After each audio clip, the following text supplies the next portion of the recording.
Good evening, everyone. Welcome into episode 53 of the Fuzed Relativity Podcast. Nice to see you got the flies moved. Of course. Even with Kirk not here, his legacy still remains. So, as we've just hinted to, Kirk is done, so me and John are going to be doing this solo. And just kind of switching things up a little bit, but for the most part, we're just going to be having fun talking about 3D printing and space. We'll probably do a little more on the 3D printing side now that Kirk's gone, and maybe get a little more technical into those types of things. But tonight we got some 3D printing news, 3D printing stuff to talk about, and then space news that we want to discuss as well. So hopefully everybody is having a wonderful Friday. John, you want to start off? You said you had a rant about Artemis. I'm curious to hear what that was. Oh, I've got many rants for today. I'm gonna rant with. We had. I'm gonna call it. Me and my wife went super paranoid with. Normally they give us our hey, it's time to renew your lease about this time of the year, and they hadn't. So we're like, well, that's weird. And so she went and asked, and it's because, and they told her it was like, oh, it's, clutter and pest, but she was talking to someone not there, or that wasn't there. The more and more I've thought about this, like we went super paranoid, like we were going to have to move and yada, yada, yada, which it's still a possibility. It's because when they came in to do the filters and everything, our back door was blocked by a table full of Christmas presents. I'm almost positive that was it. Well, I mean, that's just bad timing, it sounds like. Well, and that was the thing, like... So, I'm gonna... You know what? Since it's just the two of us, we're dads. We both have kids to take care of. We both have that drive, and this last year has been very good to both me and my wife. The place that we are employed raised our rates of it, raised our pay quite significantly over the last year. Yep. And so because of that, like, me and my wife always buy Christmas presents throughout the year. That's just one thing that we've always done, is that we will go and scour the clearance items and get as many presents as we can as early in the year. Like, from what my wife said, Christmas for this year is already taken care of. Huh. So, and because of last year, we kept buying stuff because we had extra money, which was a new concept to us. Like, when you're not living paycheck to paycheck and worrying about if a bill's going to come out and overdraft you or not.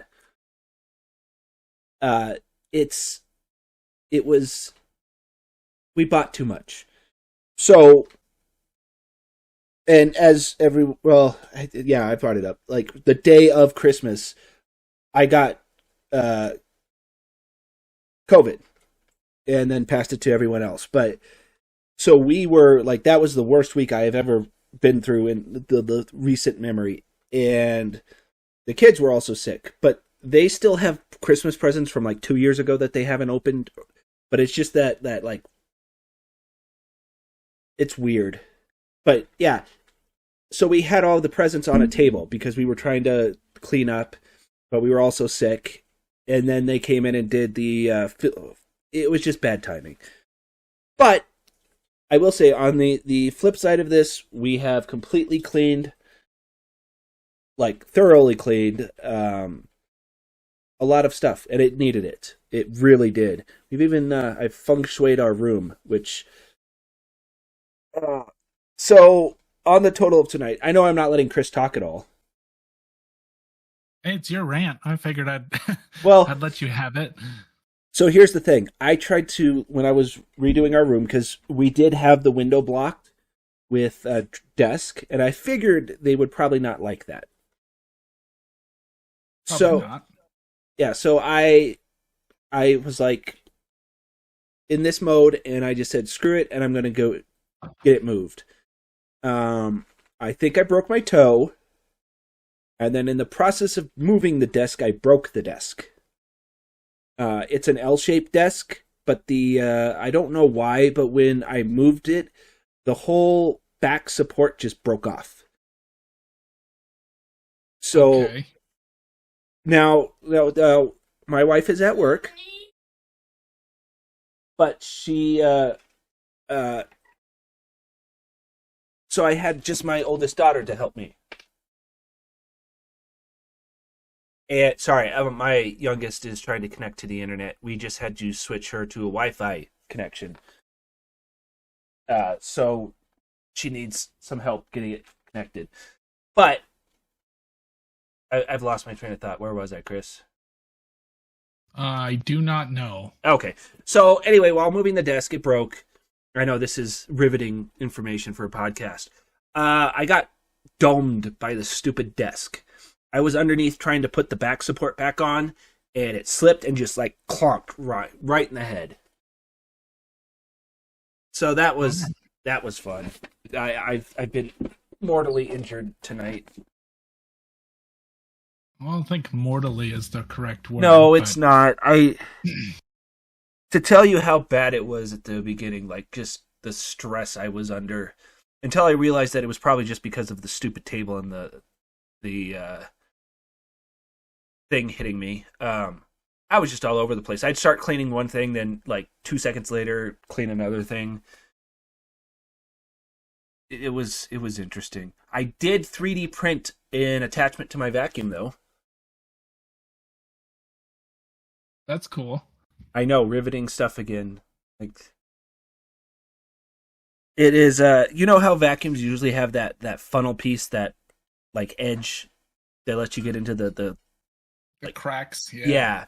Ours didn't come with that for some reason. I printed one. I may have to tweet it out because I don't have a picture of it. It's somewhere in my room right now. So, Chris, why don't you talk for a second? I have to go help a young child. Yes. Well, I know John had he had the cleaning thing that he was doing going on. And it's sometimes cleaning is good. Sometimes you unclutter your world and it's a nice feeling. And it's stressful, though, especially when you're kind of forced to do it. But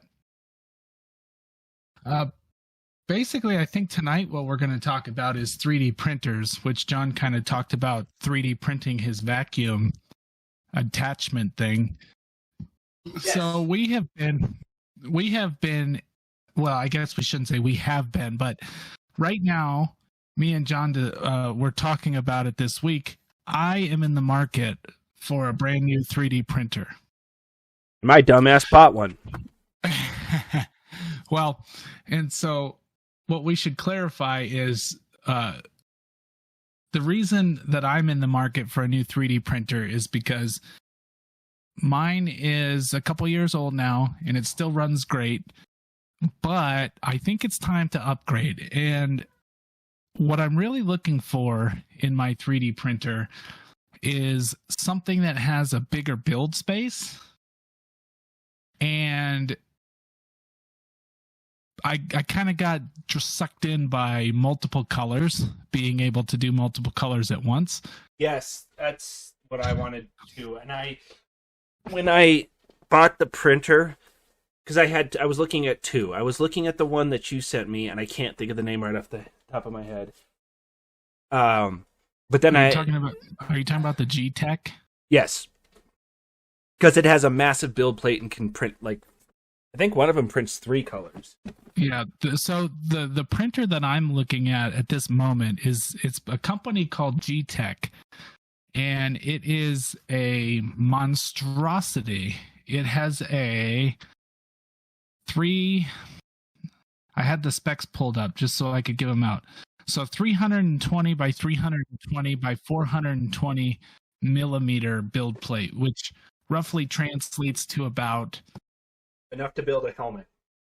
Yeah, essentially you got like 12 inches by 12 inches by 15, 16 inches tall. So this thing has a much higher capacity to build on. And it also it can manage 3 colors at once. So all 3 colors can be loaded in at the same time, and it will manually extrude them as you tell it to, which is pretty cool. Yes, I was going to go for the 2, I think it was the 2 color version I was looking at. And it's just, I didn't want to spend that much. And by that much, it's what, $450?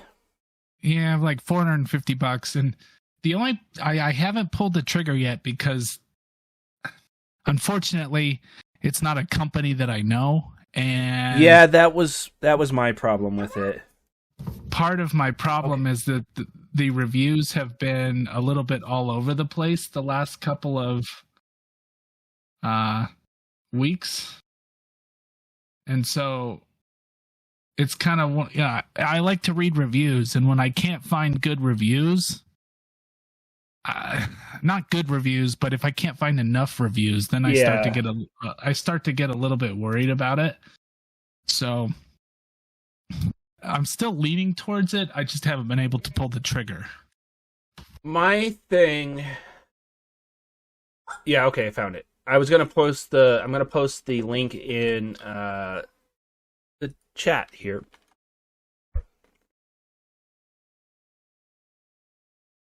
It is $439 right now, with 1 left in stock.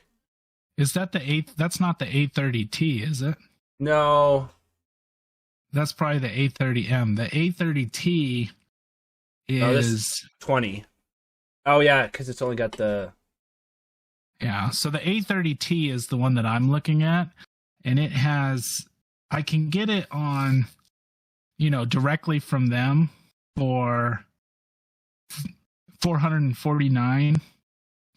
And it ships within 24 hours. So I mean, I'm not too worried about being able to get it. It's not on Amazon. And okay. Usually when I don't see something on Amazon, I get worried.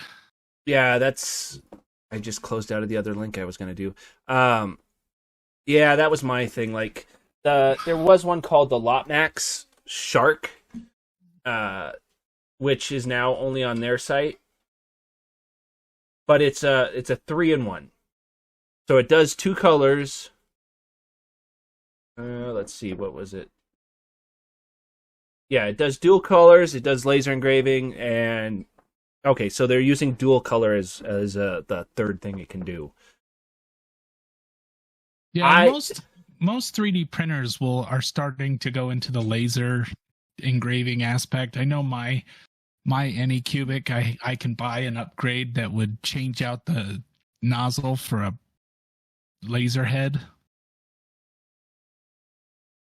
Yeah, but I also have a laser. Like, I bought my wife a laser engraver, an actual dedicated one, so I just don't need it. But I'm gonna put mine in here. I got the Neptune. I just realized the difference in Amazon.com links. Like, mine also has the search. That's why. So I have the Neptune 2D, which it's unfortunate that it has the same build plate as, it's essentially just an Ender 3. It looks very much like an Ender 3, except it has a different nozzle and everything.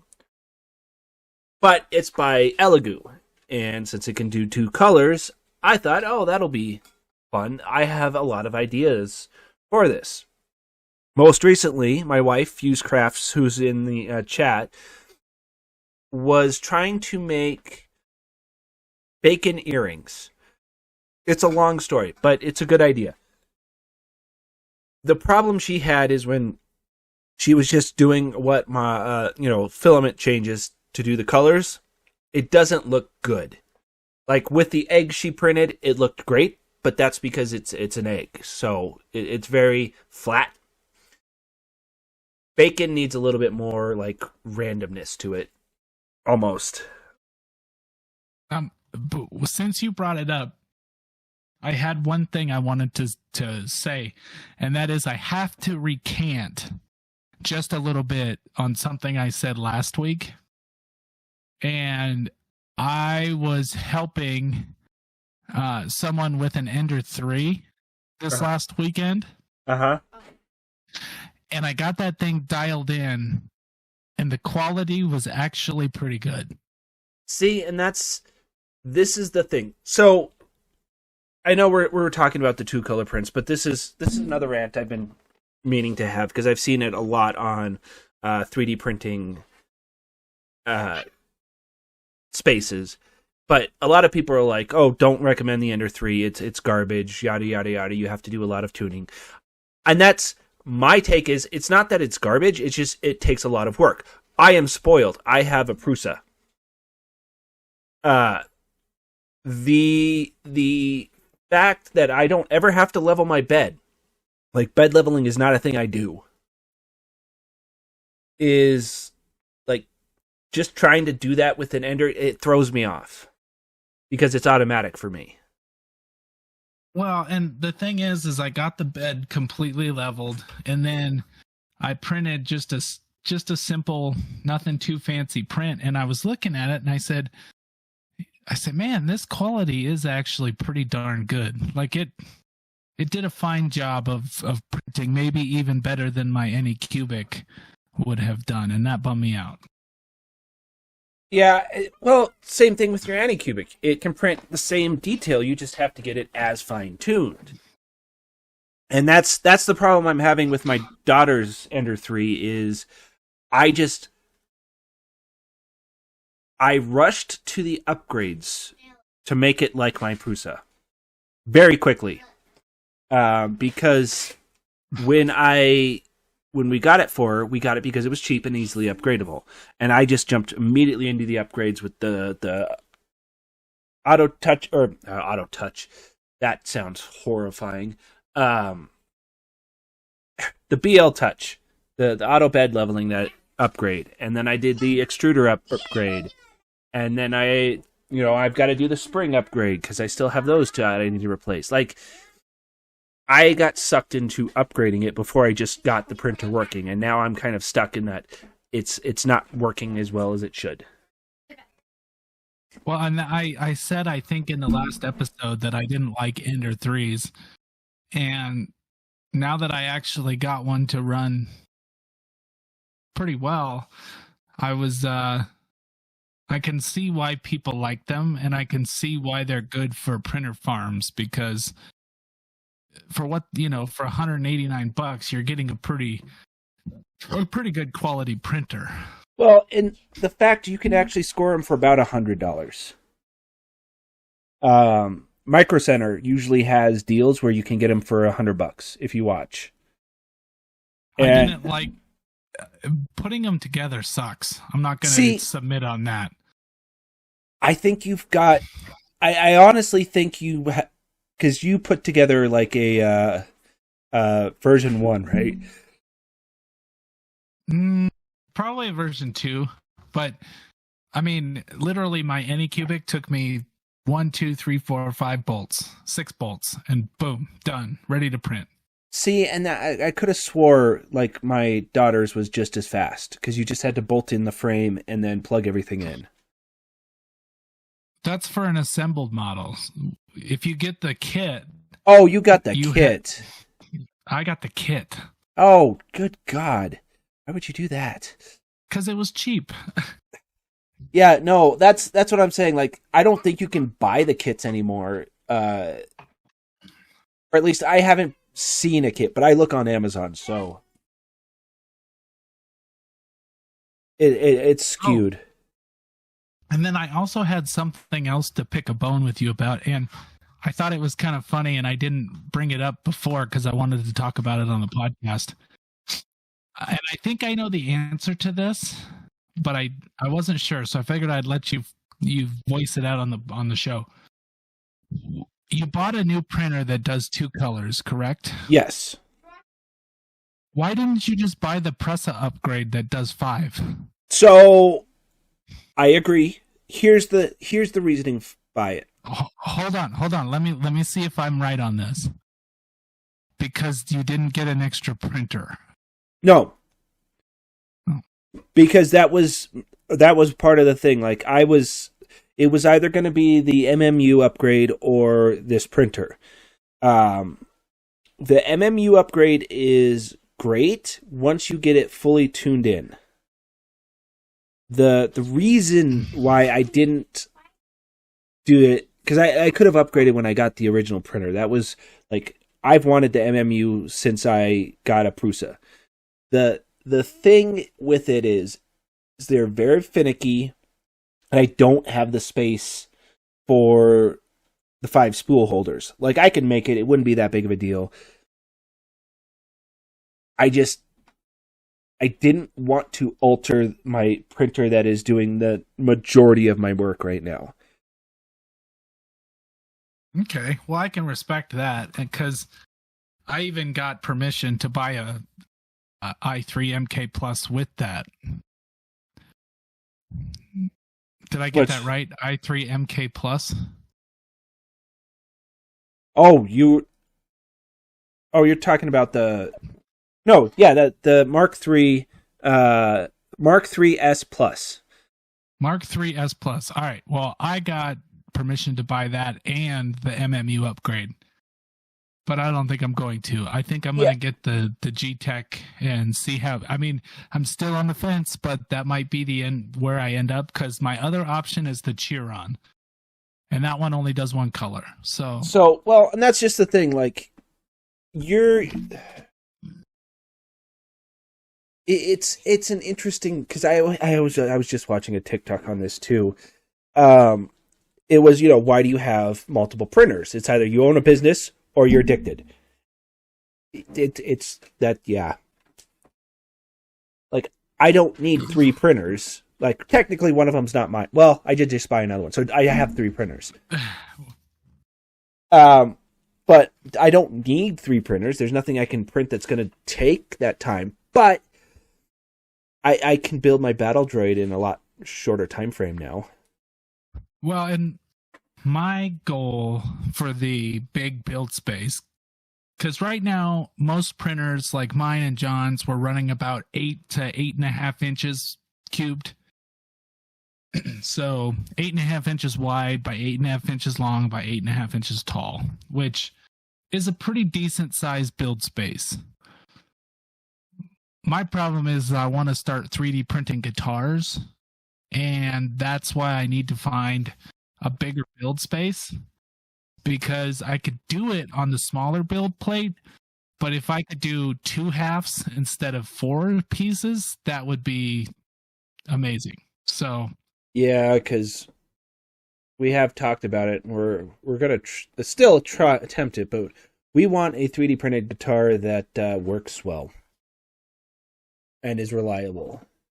I was going to say, the other thing, since you just mentioned bigger build plate, I mean, there is the CR10.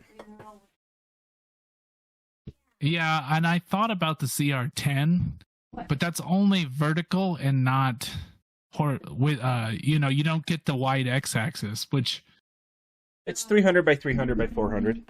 That's standard for the big beds.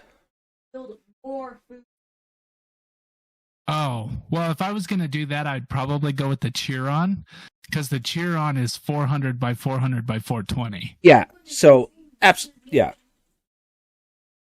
That was my other dilemma when I decided to impulse buy a printer, was, do I want a bigger build plate? Because I do, because I would love to print a helmet in one go. Like, if I could print those Mando helmets in just one sitting, that would be amazing. The other thing was, and I know it's a complete gimmick, but the 2-color thing is amazing. And I do have ideas that would utilize 2-color prints. So the other thing that I'm still leaning towards the G-Tech for is it has a mixing aspect, which is that was one of the things that I saw too that I really liked. And I don't know how reliable it is, but the mixing aspect is you can actually mix filaments together to change the color, which is kind of cool. If you don't have orange filament, you could try mixing red and yellow and see what kind of orange pops out. Or it's a cool concept. Yeah, I'll have to look into it some more too. I mean, not like I'm going to get another printer anytime soon. I don't have the space for it, as my previous rant entailed. Yes, well, if space is your enemy, then a bigger build plate's probably not the way to go. See, and that's the other thing. Like, I can fit a bigger build plate, but it would take the spot of my my Mark 3S Plus, and that would get moved to a different. Which I have already conceded that your Mark 3S Plus, the quality on that thing is excellent. Now, is it 10 times better than the Ender 3 that I witnessed this weekend? Probably not. No. But it does a very good job. And just case in point, that little alien that you sent me the other week. Yes. That was nightmare fuel. I know, and she loved it. But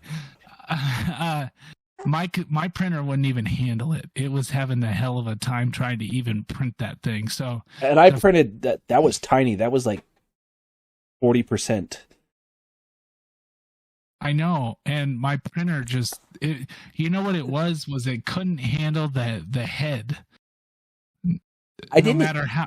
No matter how I put it on the build plate, the head just seemed to get real wonky on me. And I don't know, it could have been that I had blown out my hot end. Yeah. And so it was just having a hell of a time, which I haven't replaced it yet. So I still got to get in and replace it, but I've never done it. So I'm still trying to learn how to do it. And, but Anycubic was nice enough to send me an extra one when they sent me my printer. So, well, you're talking nozzle and not full on hot end, right? I think it's full on hot end, to be honest with you. I mean, it's not like they're expensive. Even going to it. Well, maybe I should try doing the nozzle first. Yeah, it's usually if you've been printing a lot, and I think you have been. I printed for like 4 days straight, honestly. Well, that's not my Mark 3S has a total print time of 38 days and 5 hours. I've owned it since I've had it for less than a year, right? Because I got it in April. Yeah. So riddle me this. Basically, what was happening was, I think everything was overheating. I would get like 3/4 of the way. I would do like a print, and I was only printing a flat solid square, and it would do maybe 3 layers, and then it would just stop. We were talking about this. I think you're having an issue with your motherboard.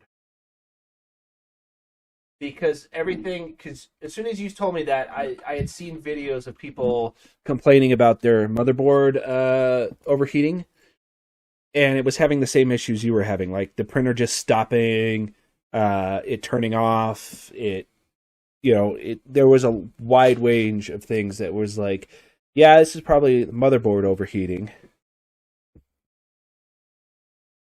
Well, that would be harder to deal with. You throw a fan on it.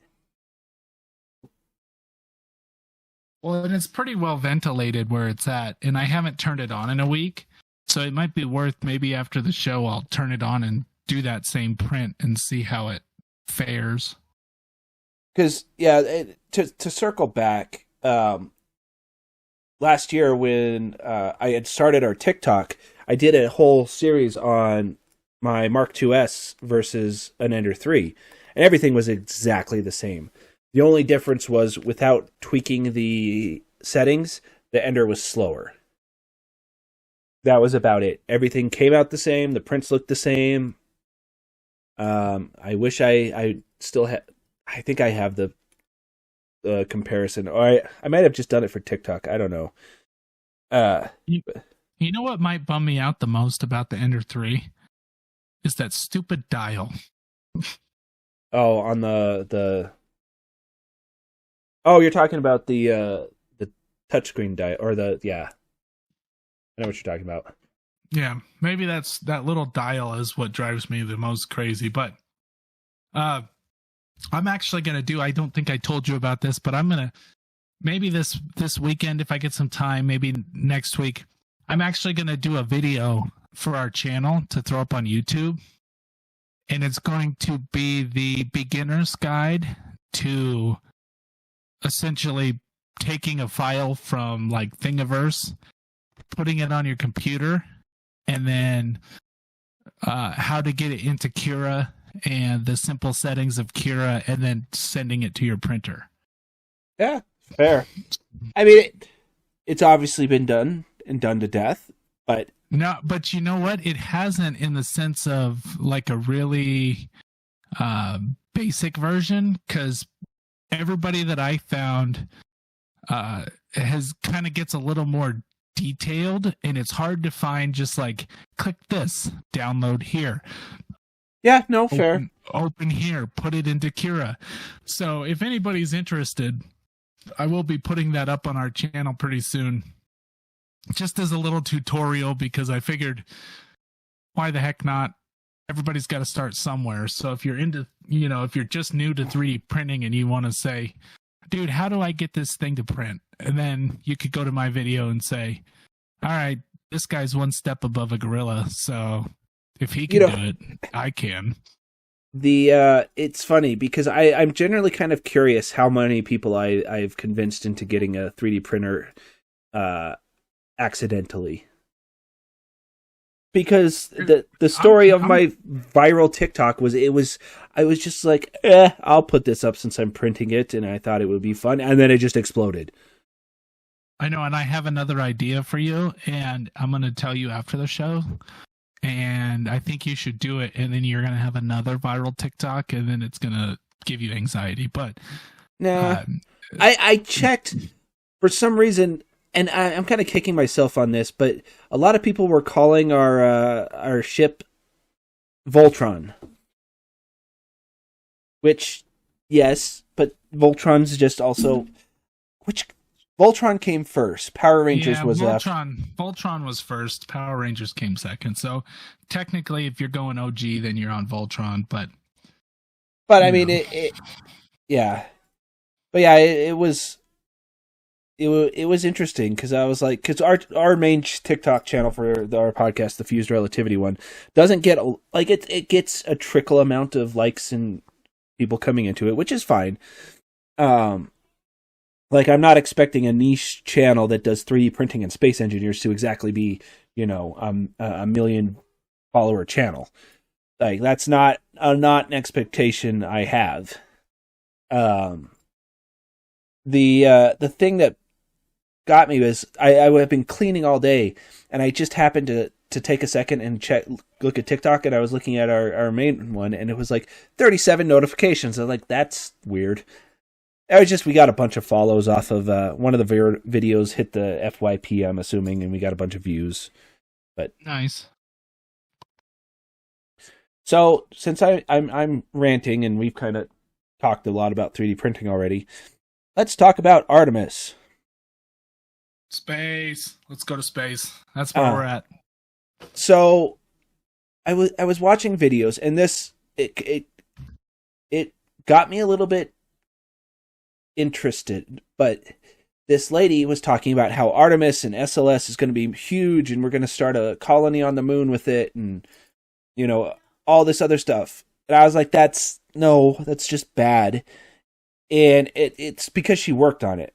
So I completely understand her viewpoint in that sense, but SLS is dead. Artemis is dead. Like, well, I mean, it's not dead, but my counterpoint is they finally got the first one stacked and ready for its test flight. So, but they're certainly making a stride to get it to where it needs to be. And I think that much like I know where you're going with your rant because I know you well enough to know that, but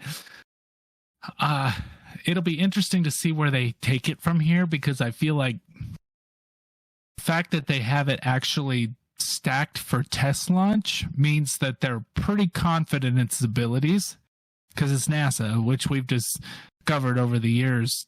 They have to be really into it. They have to think it's going to work before they actually test it. So it might be it might beat SpaceX to the moon. Granted, I know SpaceX isn't necessarily trying to go to the moon, but I think it's going to beat it there. No.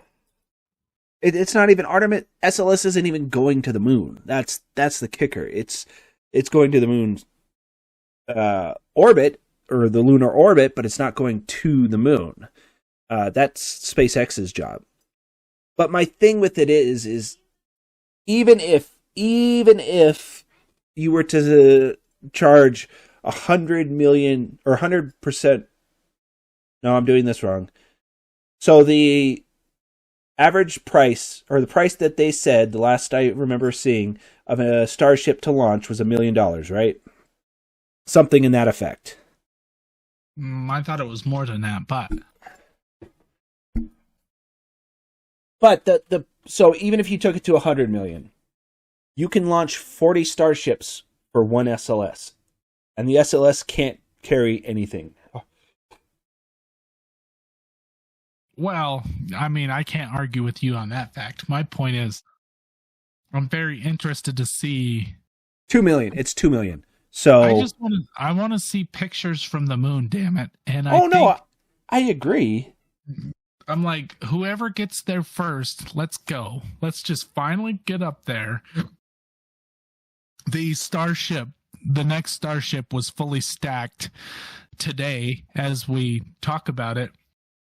It was stacked and is getting cryo-proofed and ready for launch. Now, let's go. Yeah, I do want to preface this. I do think Musk should be on that first Starship test, but that's not going to happen. It's the connotation. Like, I understand it. Send Jared Isaacman. He seems to really like to spend money and be a... No. It's that the first one's going to crash. That's the point. Hey, Musk has been like your secret man crush for a year of our podcast. What's going on here? No. Like, I don't know. He's very much... His whole I'm going to fight Putin thing kind of... He's like a 14-year-old with billions of dollars. I know, and that's what makes him awesome. He has no filter, and I like it because he gets stuff done. When he wants something done, he gets it done. I will concede that he does have the ability to hire the exact right people he needs to do something in a specific amount of time. I'm the same way as Musk. Tell me what you want done and I'll do it. All right? I mean, don't ask me how I'm going to do it, but tell me what you want done and I'll do my best to get it done as best as I can. It may not work, but I'm going to try, damn it. Yeah. I don't know. It's just... Oh, the other thing. You know my take on billionaires. It's only getting worse. Not my thing. The other thing that was really big, James Webb took a picture. Took its first picture. Yeah, I saw that. There were a lot of people who were up in arms over it, and I didn't really understand why, because they didn't do much. Yeah, kind of a womp situation. Well, because they were expecting like massive picture. People are weird. Now let me see. I'm gonna go. I'm not switching, Chris. Just so you know. Also, while you're messing with your thing, the Ingenuity helicopter aced its 27th flight or whatever. It's old news.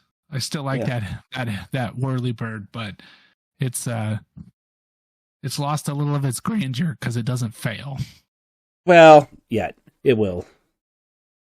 So I do have the picture that it took on here, and in fairness, a lot of people are like, I could see why it's like not all that interesting, but all those thin things are galaxies. Yeah. It's impressive based off of what it is if you actually look at what the picture's of, because it's a huge picture. I mean, you can't tell off of a screen on a screen of a podcast, but that's a gigantic picture. I've zoomed in way too much. That little flat spin, that's a galaxy. That's not a star. That's a galaxy. I think the pictures are only going to get better because all of the I think the biggest problem was people were like, we'd get a full color view of like some galaxy far. No, I don't think it's not a visible light detector, right? It's infrared. Which would explain why these pictures are I think it is. I think it is infrared. Like it's infrared X-ray or something like that. It's not a visible light camera like the Hubble. Which is why I think we need another one. We need a bigger telescope out there. Well, and unfortunately, that's what everybody wants to see. If you could take. I've looked at pictures of planets that probes have taken, but it's all infrared or some sort of spectral camera, and you're just like, what am I looking at? I don't even know what this is. But yeah, the fact that those are galaxies is pretty intense. Just a little bit. Sorry, I had to walk away for a second. Dad things on this dad podcast of dads. Now that old Kirk is gone, it's all dad dudes who talk about space and 3D printing. But the interesting part of all of this is we kind of got back to what the initial idea was of the podcast. Even though I liked where we were, it's not it's just now it's going to be different, and we are going to jump a little more into maybe some technical stuff. Hopefully people either like it or it'll be a mix of everything. Like, we're not going to drop the old stuff, but we're going to be able to bring new stuff in. Like, our thing was, like, we both play games. We both like playing games. I don't think in the 2 years we really ever talked about video games. Like the 2 years. 2 years, 1 year, whatever. Well, I say also, 2 years because we just started year 2. Also, I don't really want to talk about video games on the podcast, so that's probably part of it. Well, I'm not saying talking about it. Video games is the least exciting thing you can talk about on a podcast, considering most times you're playing a video game. Anyway. Well, I would disagree because I have a lot of games that one of my favorite podcasts was about video games. But again, that's not something I'm just saying, like, mentioning it. Like, I'm a big supporter of Humble Bundle. Ooh. Well, the thing is you are far more into video games than I am, but you got Space Engineers. I really enjoy that, but I'm more into the techie stuff. I'm into the 3D printing, and especially 3D printing right now, because after I got commissioned to do those couple prints that I was, that blew out my printer, I want to do more. I want to commission all over the place because people like 3D printing because they don't know anything about it. And it's kind of a cool space to be in because people are like, can you do this? Absolutely. What do you need? So it's kind of a fun space to be in when you can have knowledge of something that other people don't necessarily know about. but they know it exists. So when you say, I have a 3D printer, people are intrigued. Maybe they have questions. And it sucks when they ask you a question you don't know the answer to, but that's most questions for me. So I just had to look, and because this will fit into what we're talking about. Humble Bundle right now has a Ukraine pack, 123 games and books and stuff for $40. And this is the type of stuff that, like, I didn't know this was a thing.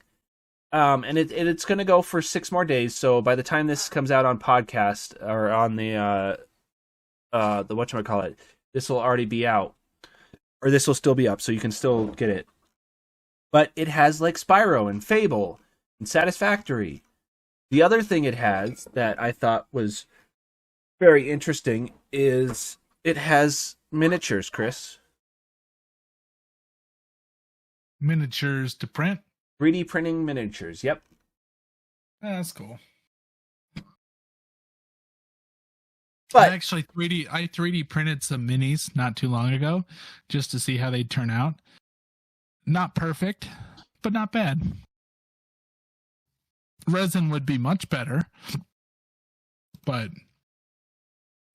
I'm still not sold on resin. It's too much work. it's not. The old stuff before I will say it's fucking. I spilled some, and I think I killed our printer again. I just think post-processing, and I'm an instant gratification kind of guy, so when I can pull stuff off the build plate and just be done with it, that's awesome. Speaking of going back to the Ender 3, you know how you're constantly fighting build plate adhesion? Blue tape. No, follow me here. So just say yes. Yes. What do you do? What do you do when the build plate adhesion is too good? You lift your printer off the bed accidentally, or off the table accidentally. No. So, do you by chance know what the cause is of really, really good adhesion? Too close to the board.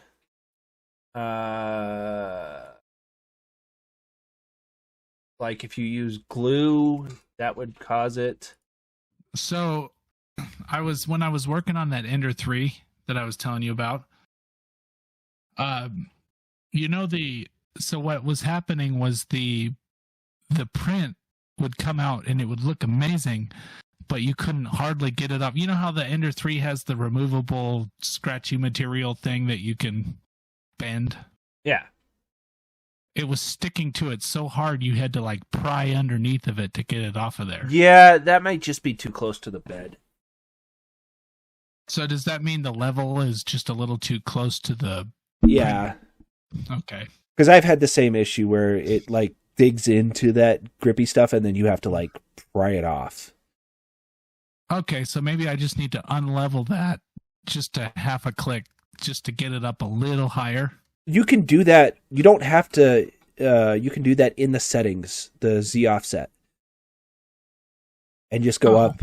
Like that would be. Are you talking about in Cura, or is that in the Ender system itself? Yeah, just in the Ender system. Once you start printing, you can adjust the Z. I'm sure your Anycubic can do it too, but yeah, you'd be able to adjust the Z axis just right where you want it. So if you have it completely level to the bed and everything's perfect there, then you just fine tune it with the settings. Okay, well, it'd be something to look into because I was kind of impressed at the stickiness of it. I was like, damn, that doesn't want to come off. So normally it's the other way. Normally it's you don't have any adhesion and your print fails. So having too much adhesion is less of a problem until you can't get it off the bed. Yeah. Yeah, that was part of the issue we had with the Ender. I think that's... See, I've just had issues with, I think mostly extrusion. And I think I fixed that, or I made it twice as bad. I don't know. There's a whole calculation you have to do for that. Oh, you know what's funny is I actually adjusted the feed rate on the Ender. Yeah, that's what I mean. And I adjusted the feed rate. I think I took it down to 97%. And that seems to be working very well. Well, maybe I should do that too. Because I think that's part of the problem is it's trying to go too fast, and I hate Bowden tube. Again, that's another problem I don't have to deal with because my Prusas are direct drives.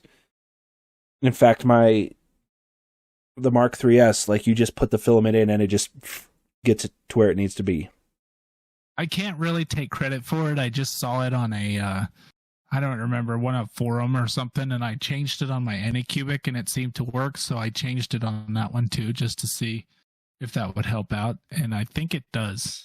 I don't know why 97% works, but what do you do? Yeah. Yeah. So, well, the good news is I'm in the process of getting a new printer, which is pretty uber exciting. So, and I'm dumb and bought a new one anyway. Yeah. Well, yeah. I mean, it happens, especially That was the thing. Like, I just, it's been something I want to try. I like 2-color stuff. And it's at $200, even if it's garbage and I can only use it for 1 color, and it's essentially just a Ender 3, it's still an extra printer. Like, it'd be nice if it can do 2 colors, especially if it could do water-soluble supports or something like that. That would be kind of fun to experiment with. I don't think I'm going to because it seems unnecessary. Well, yeah. I mean, I think in my perspective, I happened to find the G-Tech, and I found it. So I don't know if you've ever been to the site, but I really enjoy reading all3dp.com. Yeah. I know exactly what you're talking about. They seem to have really good information that's not uber biased towards anything. And I've been, looking at when I was looking at their stuff, they happened to recommend the G-Tech as a dual or tricolor system. And some of the other ones, like, I've been interested in the FlashForge. Yeah, because FlashForge gets probably some of the higher marks. Now, caveat being that Prusa, your printer, the Prusa IK whatever the hell 3 Plus you have, it still gets the best benchmark. Well, because once it's set up, like I don't mess with it. Like that's why I don't have to level it. I don't have to do anything unless I do something like change the nozzle. Then I have to make sure it's, the nozzle is in the right area and I tightened it enough. Otherwise, I just say go print and it prints. Well, and so I should caveat that it gets the best benchmark under $1,000. Yeah, because the other one I was looking at was the Snapmaker. See, I want the Snapmaker. Snapmaker would be dope, but it's $2,000, and I'm not willing to drop that kind of coin on a 3D printer. They have one that's $800. Not unless we were making, money off of this venture, but it just, when I do my research, because I'm a researcher, I do research for days before I do anything. And so, I have a pretty good, I have a pretty good sense of what's good and what's bad. And the Prusa gets very good marks on almost everything. Yeah, I can imagine the places it doesn't is building, because it is a bitch to build. I built 2, I know. Well, building is one, and then the most people don't want to spend $1,000 on a printer. And that's one of the knocks on the Pressa. But when it comes to reliability and quality of prints, Pressa, I mean, it basically beats everybody out. But I don't know if I don't know if I'm willing to give the G-Tech a shot yet. Like I said, I'm still doing my research, but there's a good chance I land on the A30T, which gives me 3 colors, big build volume. And it's the same prices on Amazon. Which one? The A30T. I couldn't find the A30T on Amazon. It's not. I'm on their site. Oh yeah, it's $449. Yeah. But the Flash Forge, I keep cutting you off, but the Flash Forge is one that I keep going back to as well, because you can get the Adventurer 3, which is one that gets huge reviews. Like, it gets really good reviews. But I'm still, I still go back and forth because it's such a small build volume. The thing with the Flash Forge, and this is what I was going to bring up earlier, and then kind of we got around to it. It's a dual extruder or dual hot end. So there's a difference between the ones we're talking about. When we're talking about 2 and 3 colors, the one that I bought and the one that Chris is talking about, the G-Tech, it's one filament or one hot end or one nozzle and 3 filaments that kind of splice into one, and it pulls it back and sends it in and pulls it back and sends it in. So it's not as it's wasteful. I will say it's wasteful because it has to have a tower to go with it to, switch between the colors, because you have to, switch. I think Cura and Prusa Slicer both let you wipe to infill, so it might not be as bad anymore. But with this, it's 2 hot ends, so you have 2 different colors. And you can print 2 things at the same time, or you can print 1 thing in 2 colors. Which one are we talking about? Is that the one you bought? No, the Flash Forge. Oh, yeah, the Flash Forge they call it an IDEX system, which means independent extruders, which means you can print, it's running 2 different hot ends, which means it can do mirror prints. So you could print 2 of the same thing at the same time because it's running simultaneously.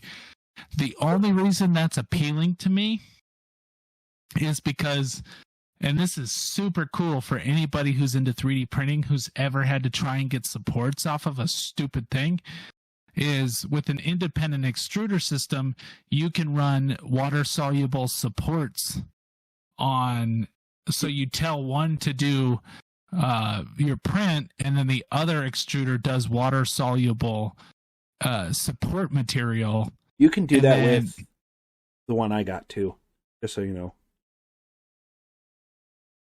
No, I think it has to be independent extruders. No, because the Pressa MMU can do it. That was one of its selling points, was it can use water soluble. Well, yeah, but maybe the Pressa MMU can, but not all of them can. Well, you're true. The problem is it's a niche thing, especially with how good supports are getting. Like, I've seen some amazing supports on TikTok last few weeks from Cura. Well, I don't doubt that they're getting better. And honestly, this weekend, I had a few of them that pulled off very nicely, and I didn't even have to worry about it. So, yes, supports are good. But when I was doing those giants, those supports were god-awful. Oh, no, I imagine. Well, I was going to say, I didn't have any problems when I printed it. Yeah, you did it in resin. I know, that's what I was like. I did it in resin. Never mind. No, those. I mean, I'm being real here in saying that I printed 8 of those stupid things because a lot of them didn't work because the supports were so ingrained into that thing. No matter how I printed it, they were bad. So, and it was what? The combination of lower. What did we do? What did I get? What advice did I tell you that worked? Well, I switched to the tree supports, and when I switched to the tree supports, that helped out quite a bit. But they were still the supports, the first one I did, it worked fairly well, but they were fusing in the back. So the supports and the print itself kind of fused together a little bit, and you could not get them off. And I know that kind of defeats the purpose of the support, but it was brutal.